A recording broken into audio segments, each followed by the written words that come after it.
नमस्कार बच्चों, online class में आप सभी को स्वागत है।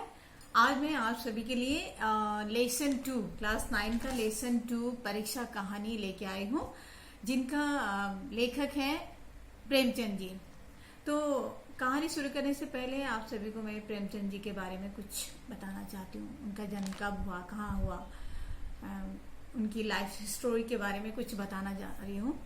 तो हिंदी के महान कथाकार प्रेमचंद का जन्म 31 जुलाई 1880 यानी कि 31 जुलाई 1880 को लम्ही नामक गांव में हुआ था और उनका मूल नाम धनपत राय था।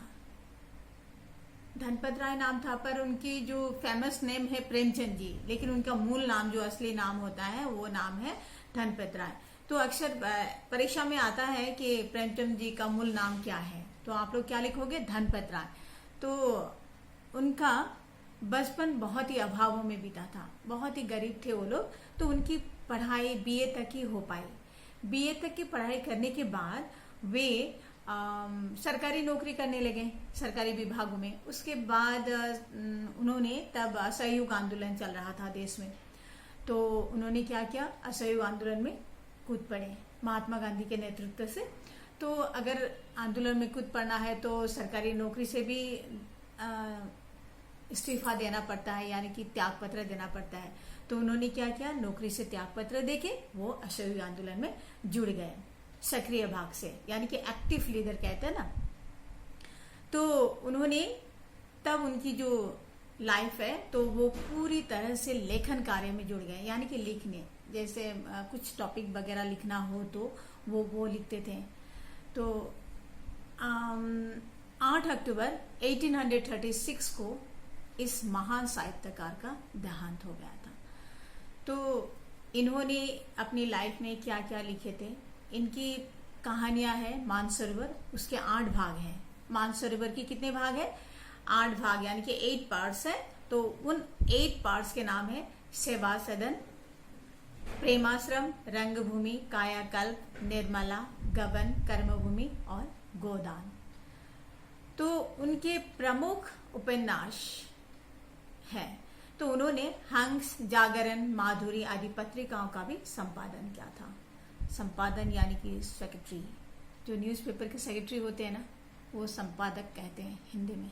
तो वो एडिटर, खुद ही एडिटर थे, यानी कि उन्होंने खुद संपादन किया था। तो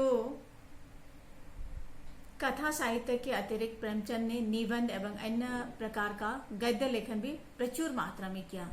आप साहित्य के सामाजिक परिवर्तन सशक्त माध्यम मानते थे। जिस गांव और शहर में परिवेश को देखा और उसी को साहित्य पर उतार दिया, यानी कि उस समय में उनके गांव में कैसा माहौल था, उस माहौल को लेके टॉपिक बना के वो लिखते थे। तो कहते हैं ना, साहित्य आईना की तरह होते हैं। जिस समय में जिस साहित्य का रचना किया गया है वो उस समय का वो आईना की तरह होता है। तो किस्सा, आप साहित्य को सामाजिक परिवर्तन का सशक्त माध्यम मानते थे, यानी कि सामाजिक परिवर्तन का मेन बेस जो कहते हैं ना, वो साहित्य को मानते थे। उन्होंने जिस गांव और शहर के परिवेश को देखा और उसी को अभिव्यक्ति उन्होंने अपने साहित्य पर उतार दिया था। किसानों और मजदूरों की दयनीय स्थिति, दलितों का शोषण, समाज में स्त्री की दुर्दशा और स्वाधीनता आंदोलन आदि की उनकी रचनाओं में मूल विषय है। तो उनकी साहित्य, यानी कि उनकी जो नॉवेल आप पढ़ोगे तो उसमें आपको क्या मिलेगी, उस समय में मुंशी प्रेमचंद जी के समय में उनकी परिवेश, उनका गांव का हालत कैसा था, स्त्री की अवस्था कैसी थी, महिलाओं का कैसा था व्यवहार, मतलब किस तरह से महिलाओं को ट्रीट किया जाता था, और दलितों को, किसान को किस तरह राजा महाराजाओं ने शोषण करते थे, कराप्टेड, किस तरह से कराप्टेड थे लोग, उसके बारे में ये ज्यादातर लिखा करते हैं। तो प्रेमचंद का साहित्य मूल समाज सुधार और राष्ट्रीय भावना से प्रेरित है। इनकी जो साहित्य है वो राष्ट्रीय भावना से, यानी कि देश के लिए जो भावना होती है ना, उसको राष्ट्रीय भावना कहते हैं। तो उस भावना से प्रेरित हैं। और समाज में दिखा देते थे कि लोग स्त्रियों को किस तरह से बिहेव करते थे, तो वो दिखा देते थे, तो वो नहीं होनी चाहिए, इस तरह से उनकी लेसन में पाई जाती है। प्रेमचंद का भाषा अत्यंत सरल यानी कि बहुत ही इजी, और मुहावरेदार और पात्रानुकूल यानी कि अपने पात्र के हिसाब से वो भाषा देते थे, यानी कि बहुत ही सरल, बहुत ही मुहावरेदार, यानी कि आपको पता होगा शायद मुहावरे का मतलब है जैसे 9 2 11 आप लोग बोलते हो ना, 9 2 11 होना यानी कि भाग जाना। जैसे चोर पुलिस को देखते ही 9 2 11 हो गया। इस तरह की जो 9 2 11 टॉपिक को मुहावरे कहते हैं। जैसे अक्ल के दुश्मन बहुत सारे हैं, आंखों का तारा, इन सभी को मुहावरे कहते हैं। चलो आते हैं अब परीक्षा कहानी की श्रेष्ठ कहानी में से है। परीक्षा जो कहानी है मुंशी प्रेमचंद जी की बहुत ही श्रेष्ठ कहानी है। इस कहानी के माध्यम से प्रेमचंद ने अफसर या अधिकारी का चयन, विदग्धता और अतिरिक्त दया, परोपकार का भावना, कर्तव्य परायणता जैसे सद्गुणों पर अधिक बल दिया है। यानी कि एक बड़े ऑफिसर होने के लिए उनकी क्या क्या क्वालिटी होनी चाहिए, क्या क्या गुण होनी चाहिए, उसके बारे में इस लेसन में बहुत ही अच्छी तरह से समझाया गया है। तो एक ऑफिसर होने के लिए उनके लिए क्या क्या क्वालिटी होनी चाहिए। सच्चे अर्थों में मनुष्य केवल विद्या और ऊंची उपाधियों से ही महान नहीं होता। एक्चुअल वर्ड में अगर कहें तो सिर्फ क्वालिफिकेशन से ही आदमी महान नहीं बनते हैं, बड़े नहीं बनते हैं, बल्कि उसके हृदय में संचित प्रेम भावना से ही उसे महान बनाती है। सच बात है बच्चों, अगर हृदय में आपके पास अगर क्वालिफिकेशन है, अगर हृदय में किसी के लिए दया नहीं है, कोई भावना, दया की भावना ना हो, आपसे पढ़े लिखे हो, तो उस व्यक्ति को महान नहीं कहा जाता है। महान होने के लिए यानी कि श्रेष्ठ होने के लिए क्या क्या गुण होने चाहिए इस लेसन में बहुत अच्छी तरह से फरमाया गया है। तो आप सभी ने लेसन को अच्छी तरह से सुनना, मैं एक्सप्लेन करूंगी। कहानी में दिखाया गया है कि सुजान सिंह ने रियासत के दीवान पद के लिए उम्मीदवारों की परीक्षा किस तरह ली है।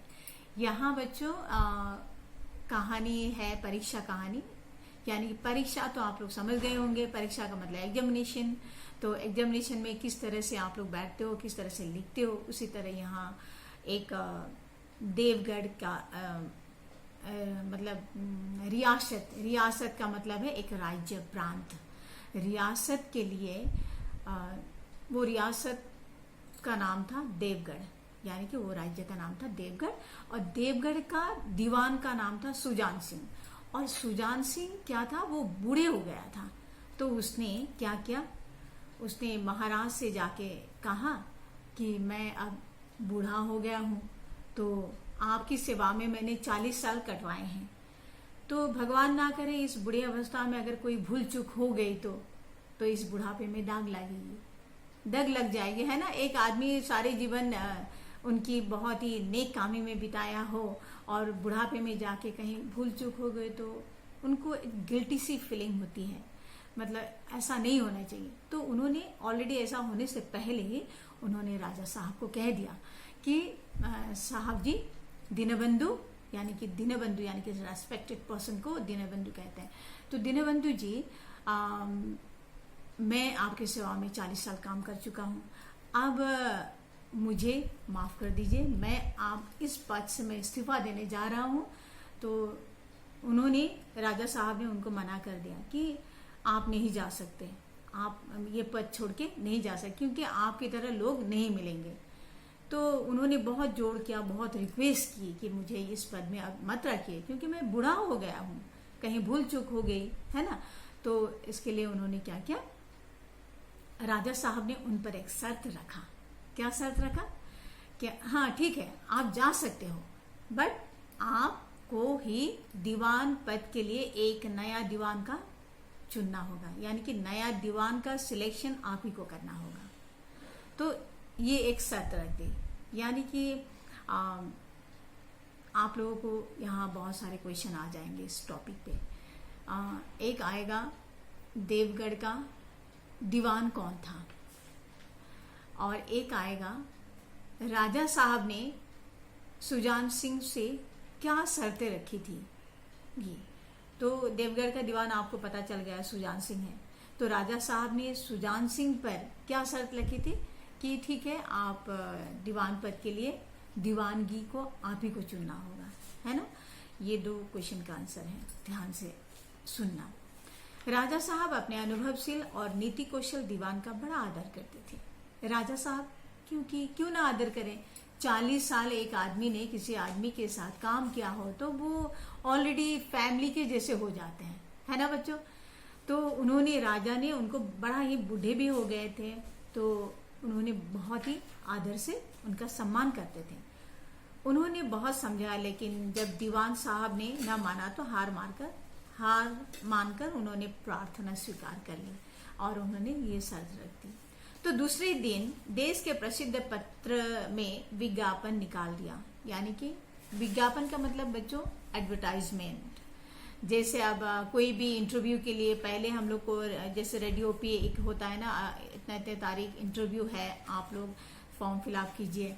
तो उसी तरह दीवान पद के लिए भी सुजान सिंह ने एक विज्ञापन निकाल दिया, एडवर्टाइजमेंट कर दिया कि देवगढ़ के लिए एक सुयोग्य दीवान का आवश्यकता यानी कि जरूरी।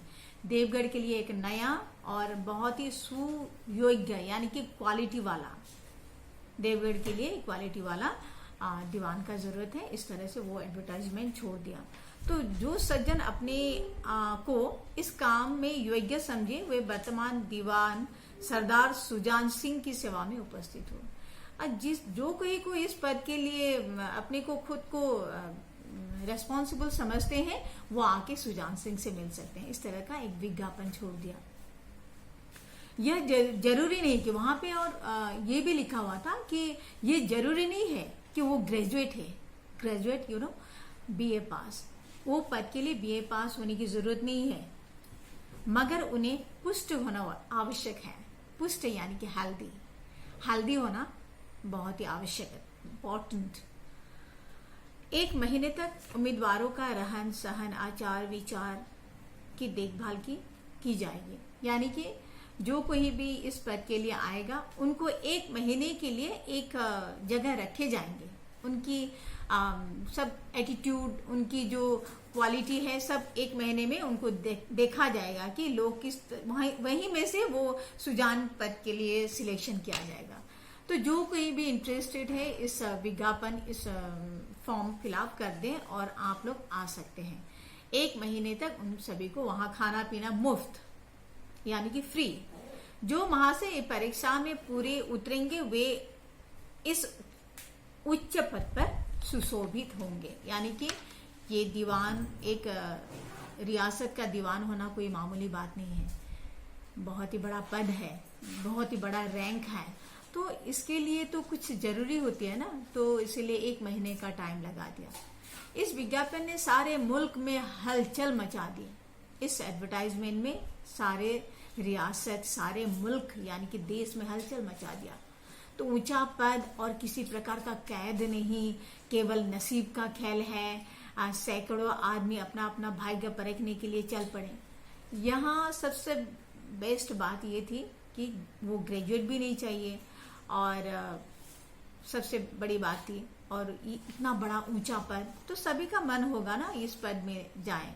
तो देवगढ़ के लिए नए नए रंग बिरंगे मनुष्य दिखाई देने लगे। बहुत जगह से कोई आ रहे हैं, पंजाब से कोई आ रहे हैं, मद्रास से कोई नई फैशन वाला प्रेमी था, नई फैशन का, कोई पुरानी सादगी से भरी हुए थे, यानी कि बहुत ही पुरानी टाइप के लोग थे, कोई नई मॉडर्न फैशन के लोग आए थे। पंडितों और मौलवियों को भी अपने अपने भाग्य की परीक्षा करने का अवसर मिला। यहाँ पंडित भी आए थे, मौलवी भी आए थे। मस्जिद में जो रहते हैं ना उनको मौलवी कहते हैं, और पंडित तो अक्सर मंदिर में ही रहते हैं।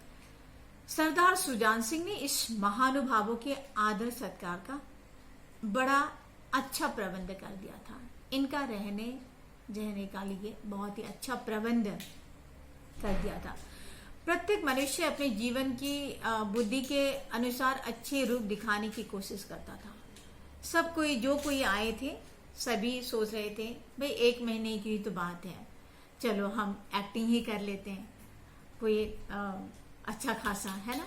तो कोई आता जो घर में रात में 10 बजे तक सोता था और दिन में 10 बजे तक सोता था, वो सुबह उठ के ही बगीचे में टहलने लगते हैं, दिखाने के लिए बस। कोई कोई 9 बजे तक सोया करता था, आजकल बगीचे में टहलने उषा के दर्शन करते हैं। उषा उषा का मतलब है सूर्य, सान का और एक नाम पर्यायवाची, बहुत सारा है, भास्कर, दिवाकर, रवि, बहुत सारा है। तो मिस्टर उषा के दर्शन करते थे। मिस्टर और एक थे, वो हुक्का बिना नहीं रह सकते थे। हुक्का गुड़गुड़ी कहते हैं ना, हुक्का पीते थे। पर आजकल क्या करते हैं पता है? आजकल दरवाजा बंद करके अंदर में सिगरेट पीते हैं चुपचाप, वो भी किवाड़ बंद करके। किवाड़ का मतलब है दरवाजा। और सारे और बहुत भी लोग हैं जो कि यहाँ बुक्स में स, द, ज इस तरह का नाम दिया हुआ है, कोई परफेक्ट नाम नहीं है। तो घरों में नौकरों को चिल्लाया करते थे, नौकर के नाक में दम लगा कर रखते थे। तो उन्होंने क्या करते हैं, वे नौकरों से जी हुजूर इस तरह से बात करते थे, रेस्पेक्टली, क्योंकि दिखाना है ना, वहाँ अपने घर की तो नहीं चलेगी। तो और ये दीवान पद का दीवानगी बनना है, तो सभी को इच्छा है कि मैं बनूं। तो सभी अपना रूप दिखा रहे हैं, डुप्लीकेट रूप, नकली वाला। तो महाशय और एक थे महाशय का, वो बहुत ही नास्तिक का मतलब है जो पूजा पाठ बिल्कुल नहीं करते हैं, भगवान को नहीं मानते हैं। तो वो आजकल क्या करते हैं, आजकल उनकी धर्मनिष्ठा देखकर लगता है मंदिर के पुजारी भी फेल हो जाएंगे। तो लगता है पुजारी को भी लगता है कि भाई हमारी भी अब छुट्टी होने वाली है। तो मिस्टर ला किताबों से घृणा थी। मिस्टर ला को क्या था, वो किताब बोलने से एलर्जी होती थी। बहुत सारे बच्चे हैं जो किताब को मतलब पढ़ते ही नहीं है, नाम से डर जाते हैं या फिर घृणा करते हैं, हैट करते हैं। तो आजकल वे क्या करते हैं, बड़े बड़े धर्म ग्रंथ, हॉली बुक पढ़ते हैं, वो भी छोटे छोटे नहीं, बड़े बड़े। आप सभी को पता है हॉली बुक तो बड़े ही होते हैं, जैसे रामायण, महाभारत, गीता, भागवत, है ना। तो जिससे बातचीत कीजिए वो नम्रता और सदाचार का देवता मालूम होता था। आप वहाँ जो इंटरव्यू के लिए जो भी आए थे ना, आप उन्हीं से जो कोई से भी बात कर लो, लगता है साक्षात भगवान उतर आए हैं। इस तरह का उनका व्यवहार, इस तरह का उनकी जो बोलने की तरीका, वे ऑफ टॉकिंग कहते हैं ना। तो लोग समझते थे कि 1 महीने की झंझट है, किसी तरह काट ले। लोग क्या समझते थे, चलो भाई 1 महीने की तो बात है, तो काट देते हैं, क्योंकि 1 महीना है सिर्फ एक्टिंग करना। कहीं कार्य सिद्ध हो जाए तो कौन पूछता है ना। काम हो जाए तो बात की वाली बात बाद में। तो लेकिन मनुष्य का वो बूढ़ा जोहड़ी आड़ में बैठा हुआ देख रहा था कि वो बगुलों में से हंस कहाँ छिपा है। वो जो सुजान सिंह है ना, वे लोग समझते थे कोई नहीं देख रहा है, पर वो सुजान सिंह है ना, देवगढ़ का दीवान, वो देख रहा था कि इन बगुलों में से, यानी कि जितने भी आए हैं उनको बगुलों क्रेन अंग्रेजी में कहते हैं, तो क्रेन के साथ कंपेयर करते हैं। क्रेन जिस तरह नदी के किनारे बैठा हुआ मछली का इंतजार करता है और आते टपक से पकड़ लेता है, तो उसी तरह दीवान सिंह, सुजान सिंह, उसका तो बहुत सारा एक्सपीरियंस है 40 इयर्स का, है ना। तो उसने क्या किया कि इन क्रेनों में से एक हंस छिपा हुआ है, यहाँ हंस है, अभी उसको तो ढूंढना पड़ेगा हंस कौन है। हंस यानी कि श्वान। तो एक नए फैशन वाले को सूझी कि आपस में हॉकी का खेल हो जाए, और वहाँ नए नए मॉडर्न लोग भी आए थे, तो उनको सूझा कि भाई इस तरह से 1 महीना पार करना भी तो बहुत मुश्किल की बात है। तो उन्होंने क्या किया, एक खेल खेलने का नाम दिया, और वो खेल था हॉकी। तो बच्चों, अक्सर वो उम्मीदवारों ने कौन सा खेल खेले थे, इस तरह का एक क्वेश्चन होगा, तो आप लोग याद रखना, उम्मीदवारों ने हॉकी का खेल किया था। Hockey national game of India, पता होगा शायद। तो यह प्रस्ताव हॉकी के मजे खिलाड़ियों ने पेश किया। यह भी तो आखिर विद्या ही है, उन्होंने सोचा ये भी तो एक नॉलेज है, विद्या है, तो इन्हें इसे क्यों छिपा कर रखें। संभव है कुछ हाथों की सफाई भी काम कर जाए। लोग कहने लगे अगर यही खेलों में से भी तो शायद किसी का सिलेक्शन भी तो हो जा सकता है। चलिए तय हो गया, कोड बन गया, अब खेलना शुरू हो गए। तो खेल बहुत ही निराला था, बड़े ही उत्साह से दोनों तरफ से खेले।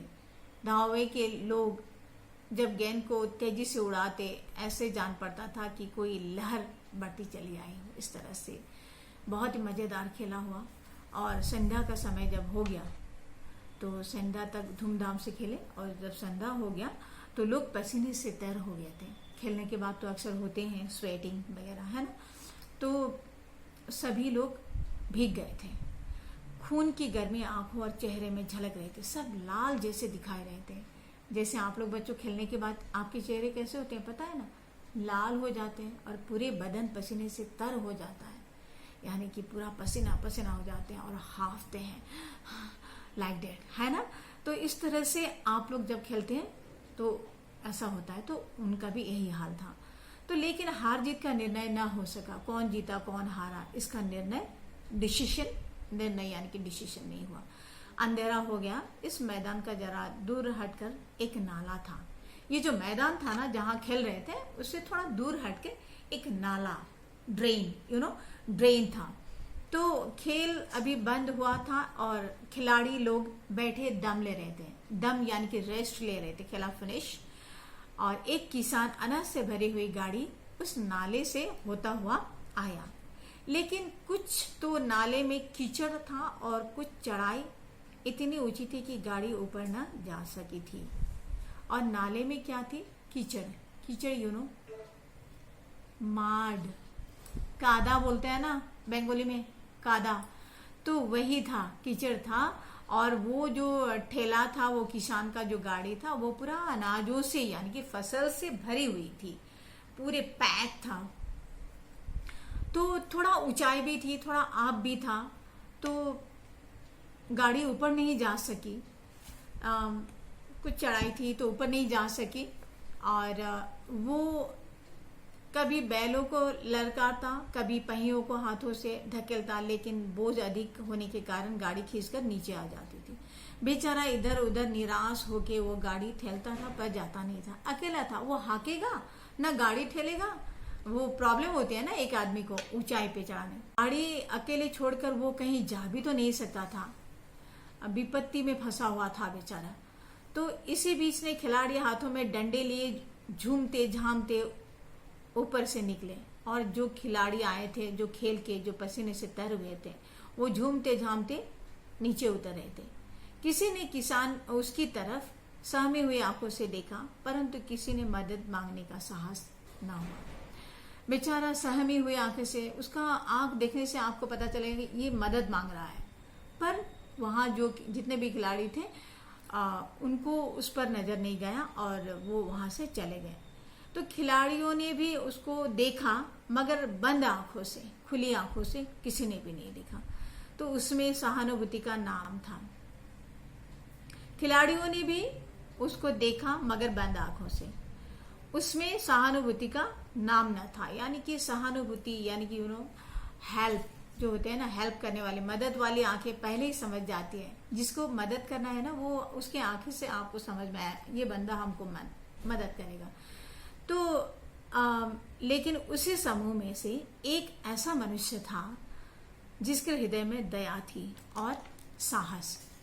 उसी खिलाड़ियों में से एक खिलाड़ी था, वो उसका साहस था और वो बहुत ही दयावान था। आज हॉकी खेलते हुए उसके पैरों में चोट लगी हुई थी, तो वो बेचारा लंगड़ाता लंगड़ाता हुआ वो धीरे धीरे आ रहे थे और बाद बाकी चले गए थे। अकस्मात उसकी निगाह गाड़ी पर पड़ी और वो ठिठक गया यानी कि ठहर गया। किसान को देखते ही सब बात ज्ञात हो गई। किसान को देखते ही उसे पता चल गया कि बेचारा ये बंदा मुसीबत में फंसा हुआ है। तो पास आकर बोला, मैं तुम्हारी गाड़ी निकाल दूं? उसने क्वेश्चन किया, क्या मैं आपकी गाड़ी निकाल दे सकता हूं? तो किसान ने देखा एक गठे हुए बदन एक लंबा आदमी सामने खड़ा, डर कर बोला, हुजूर मैं आपसे कैसे कहूं। तो सुजान सिंह, वो क्या था, वो जो आदमी था ना, जो किसान से भरे हुए गाड़ी लाया था, वो कौन था पता है? वो था देवगढ़ का सुजान सिंह। वो किसान का रूप में आया था, पर किसी को पता नहीं था कि वो देवगढ़ का सुजान है। तो वो जो लंबा चौड़ा आदमी उसको मदद के लिए कह रहा था, तो वो उसको थोड़ा मतलब कैसे कहूँ कि मुझे हेल्प करो, वो ऐसा, क्योंकि वो ऑलरेडी एक बड़े पोस्ट में रहने वाला लोग है ना, उसे किस तरह से लोगों से बातचीत करना पड़ता है उसको पता था। तो युवक ने कहा, मालूम होता है तुम यहाँ बड़ी देर से फंसे हुए हो। अच्छा, तुम गाड़ी पर जाकर बैलों को साधो, मैं पहियों को धकेलता हूँ, अभी गाड़ी ऊपर जाती है। तो उसने क्या किया, सुजान सिंह जो किसान के रूप में आया था, उसको गाड़ी पर बैलों को हाँकने के लिए कहा, यानी कि हुर हुर ऐसा कहते हैं ना, तो इस तरह से हाँकने के लिए कहा, और वो बैक साइड से वो पहियों को ठेल रहा था और गाड़ी इस तरह से ऊपर निकल गई। किसान गाड़ी पर आकर बैठा, युवक ने पहियों को जोर लगाकर खिसकाया। कीचड़ बहुत ज्यादा था, वो घुटनों तक जमीन में गड़ गया था, लेकिन उसने हिम्मत न हारी। पता है उस युवक का कादा यानी कि कीचड़ कहाँ तक आया था, उसके घुटने पर, घुटने, नी पर, पैरों की जो नी होती है ना, वहां तक कीचड़ था। फिर भी उस लड़कों ने हार नहीं मानी और उसने पहियों को धकेल दिया। उसने फिर जोर लगाया और ऊपर किसान ने बैलों को ललकारा, बैलों को सहारा दिया और उसकी हिम्मत बढ़ गई और उसने कंधे झुकाकर एक बार जोर लगाया, बस गाड़ी नाले से ऊपर आ गई। तो युवक ने हंसकर कहा, आप मुझे कुछ इनाम दोगे? उस युवक ने क्या कहा सुजान सिंह से, किसान से, अभी तक सुजान सिंह पता नहीं है, मैंने आपको बोल दिया है क्योंकि अभी तक वो किसान ही है। उस किसान से उसने इनाम मांगा। तो किसान गंभीर भाव से कहा, नारायण चाहेंगे तो दीवानगी आप ही को मिलेगी। अगर नारायण यानी कि भगवान चाहेंगे तो दीवानगी आप ही को मिलेगी, आपको ही मिलेगी। युवक ने किसान की तरफ से गौर से देखा और युवक ने उस किसान को बहुत ही अच्छी तरह से देखा, गौर से देखा। उसके मन में एक संदेह हुआ, क्या ये सुजान सिंह तो नहीं है? उसके मन में भी एक क्वेश्चन हुआ कि कहीं ये मुझे आशीर्वाद दे रहा है, ये सुजान सिंह तो नहीं है? आवाज मिलती जुलती है, देखा, उससे कहते हैं टैलेंट। इतने सारे खिलाड़ी थे, सभी चले गए थे, पर वो एक बंदा था जो कि उसका आवाज भी उसको जानी पहचानी और चेहरा मोहरा भी वही है। किसान ने भी उसकी और तीव्र दृष्टि से देखा और किसान ने भी उसे देखा और उसने भी बहुत गौर से देखा। शायद वो उसके दिल के संदेह को ढक गया। मुस्कुरा कर बोला, गहरे पानी में बैठने से मोती मिलती है, क्योंकि अगर गहरे पानी में जाएंगे तब ना, अगर आप हार्ड लेबर करेंगे ना तब आपको सक्सेस मिलेगी, इसका मतलब ये है। और ये व्याख्या में आते हैं, एक्सप्लेनेशन में, गहरे पानी में बैठने से मोती मिलती है, इसका व्याख्या आता है बच्चों, अंडरलाइन करना। तो इसका मतलब है, इसका थीम है, अगर आप हार्ड लेबर करोगे तो आपको पर्ल जरूर मिलेगी, पर्ल मोती कहते हैं, वो आपको मिलेगी। बिना हार्ड लेबर के आपको घर बैठे बैठे कौन देगा पर्ल, है ना? तो जिस तरह ने उस बंदे ने, उस लड़कों ने जिस तरह से उसको मदद किया, तो एक आशीर्वाद की तरह ही था उसके लिए। निदान महीना पूरा हो गया, जो एक महीना था वो खत्म हो गया। चुनाव का दिन आ पहुंचा। उम्मीदवार प्रातःकाल से ही अपनी अपनी किस्मत का फैसला सुनने के लिए उत्सुक थे। सब जैसे मैट्रिक के रिजल्ट निकालते वक्त सबके दिलों में धक धक शुरू होती है ना, उसी तरह उस दिन देवगढ़ का दीवान का रिजल्ट आउट होने वाला था। तो सभी अपने अपने फैसले जानने के लिए बहुत ही इंटरेस्टेड थे। तो दिन काटना पहाड़ हो गया था। जैसे रिजल्ट निकलते समय आप सभी को कैसा फीलिंग्स होती है कि भाई कब निकलेगा, ये 11 कब बजेंगे, है ना? इस तरह से सभी के दिलों में मतलब एक एक पल बहुत टाइम लग रहा था, ऐसा मानो हो रहा था सबके मन में। प्रत्येक के चेहरे पर आशा और निराशा के रंग आते थे।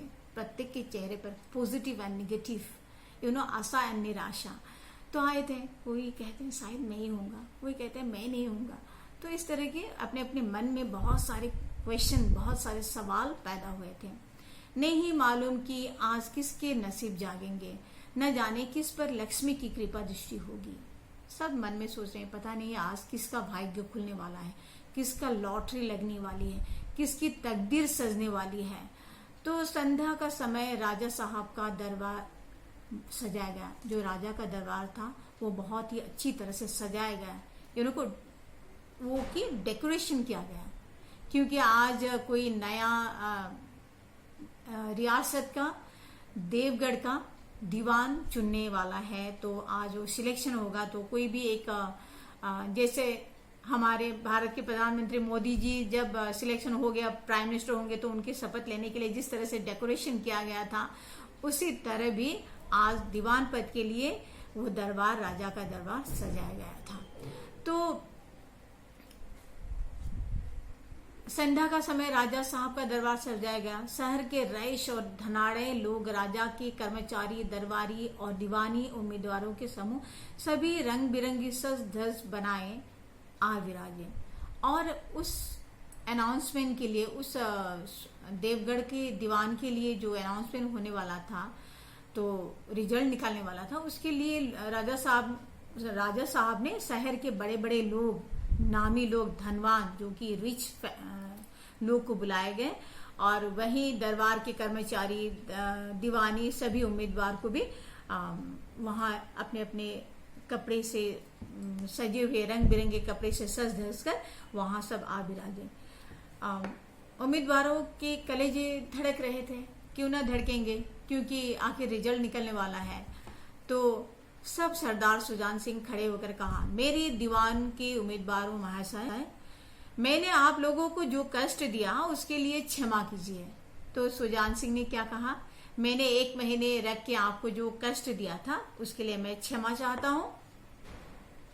मुझे इस पद के लिए ऐसे पुरुष की आवश्यकता थी जिसके हृदय में दया हो और साथ ही साथ आत्मबल यानी कि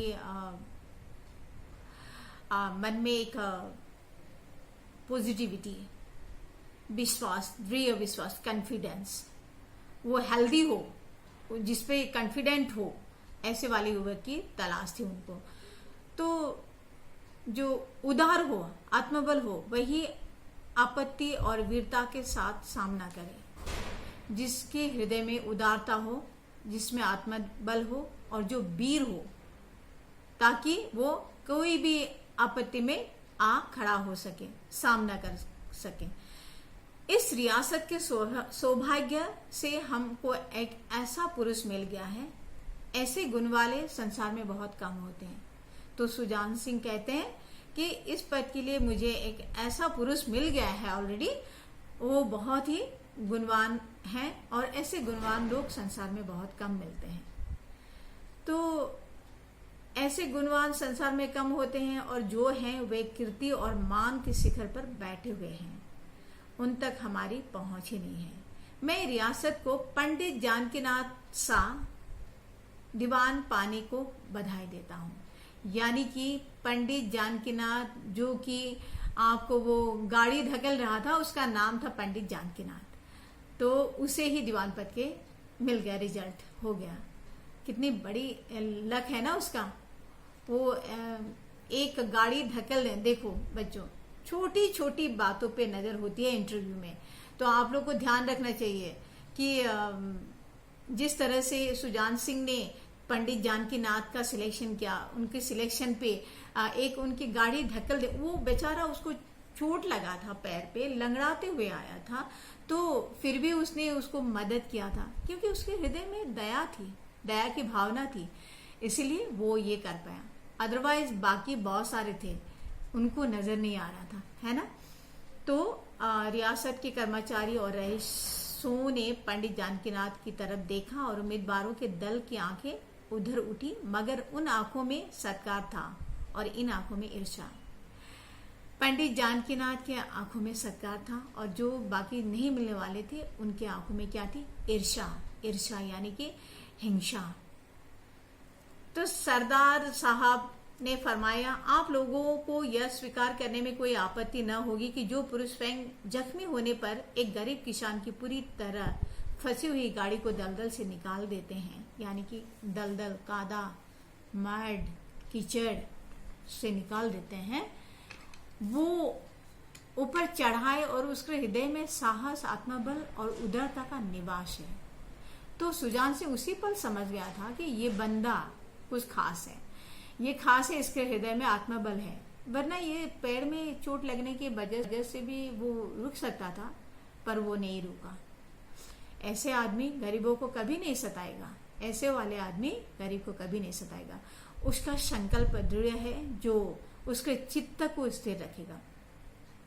वो चाहे धोखा खा जाए परंतु दया और धर्म के मार्ग में कभी नहीं हटेगा।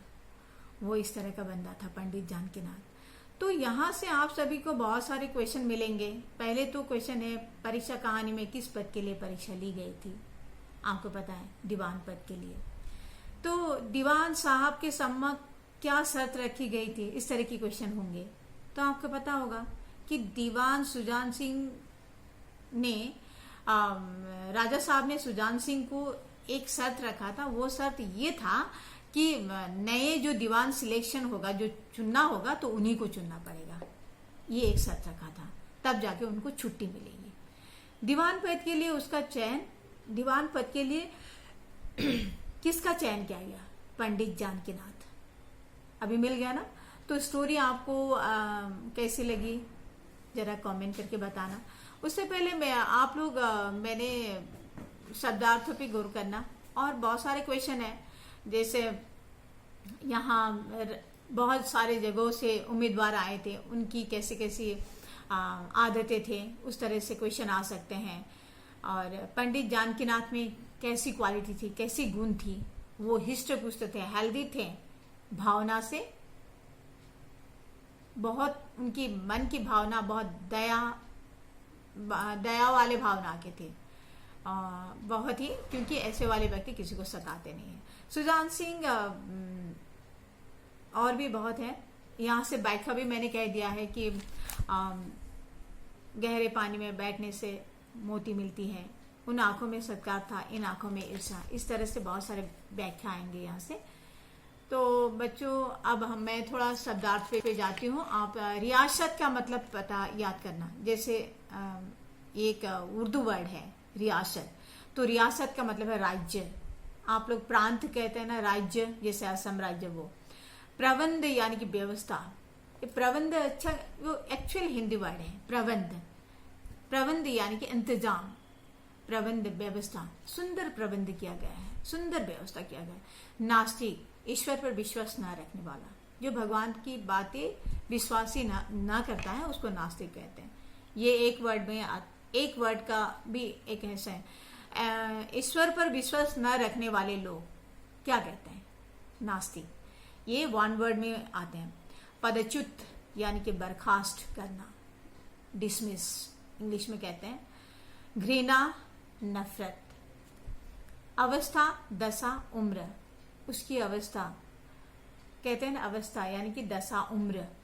निर्णय करना, फैसला लेना। पहिया, गाड़ी का चक्का, गाड़ी का चक्का, व्हील को हिंदी में पहिया कहते हैं। हिम्मत न हारना, साहस न छोड़ना, यानी कि साहस बनाए रखना। और उम्मीदवार का मतलब है प्रार्थी। जैसे इलेक्शन में बहुत सारे उम्मीदवार खड़े होते हैं, कैंडिडेट, प्रार्थी। नसीब का मतलब है भाग्य, किस्मत, तकदीर। कलेजा धड़कना, बेचैन होना, व्याकुल होना।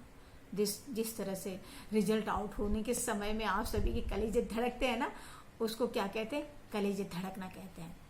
निदान यानी कि समाधान, समाप्त हो जाना। निदान महीना, यहाँ कहा है ना, निदान महीना, यानी कि वो महीना जो मेंशन किया हुआ महीना, वो कंप्लीट हो जाना, उसको निदान महीना कहते हैं। धनाढ़ यानी कि अमीर। संकल्प, निश्चय, इरादा। संकल्प करना, क्या कहते हैं? निश्चय करना, इरादा करना। तो बच्चों, आज में ये लेसन यहीं से खत्म होती है। आप सभी को कैसा लगा कमेंट करना। अगर कोई आप समझ में नहीं आया तो वो लिख के भी सेंड कर सकते हो आप सभी यूट्यूब में जाके। तो नहीं तो व्हाट्सएप में भी, हमारे पर्सनल व्हाट्सएप में भी आप सेंड कर सकते हो। तो आज के लिए यहीं समाप्त करती हूँ। नमस्कार।